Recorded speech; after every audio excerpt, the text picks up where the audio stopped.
बातमी नाशिकमधून आहे। नाशिक शहरातल्या रस्त्यांची दुरावस्था पुन्हा एकदा समोर आली आहे।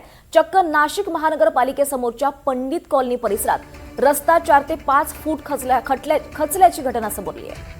शहरभर खड्ड्यांमुळे नागरिक त्रस्त आहेत आणि मनपाच्याच दारात रस्ता खचल्यानं कामांच्या गुणवत्तेवर प्रश्नचिन्ह उपस्थित होत आहेत।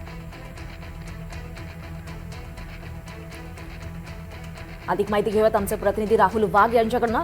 राहुल, काय अधिकचे अपडेट्स या संदर्भात?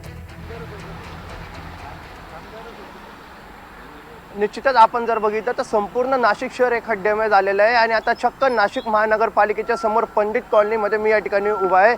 या ठिकाणी जर आपण बघितलं तर या ठिकाणी चक्क हा रस्ता हा खचलेला आहे। त्यामुळे नाशिक महानगरपालिकेच्या कारभारावरती आता मोठे प्रश्नचिन्ह या ठिकाणी निर्माण होत आहे। आपण जर जवळपास बघितलं तर 6 ते 7 फूट या ठिकाणी रस्ता खचल्याचं आपल्याला एकंदरीतच दिसून येत आहे।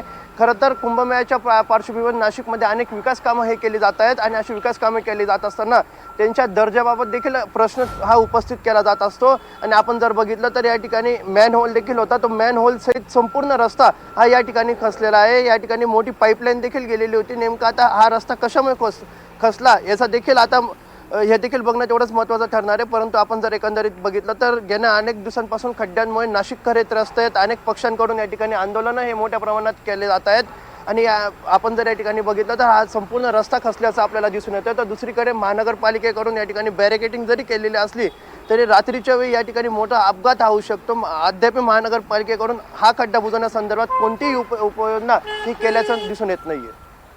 निश्चितच राहुल, आपण पाहतोय एकीकडे नाशिककरांना खड्ड्यांचा सामना करावा लागतोय, इथे महानगरपालिकेसमोरच रस्ता खचलेला आहे। त्यामुळे आता महानगरपालिकेला जाग येते का हे पाहणं महत्त्वाचं आहे। धन्यवाद या सविस्तर माहितीसाठी।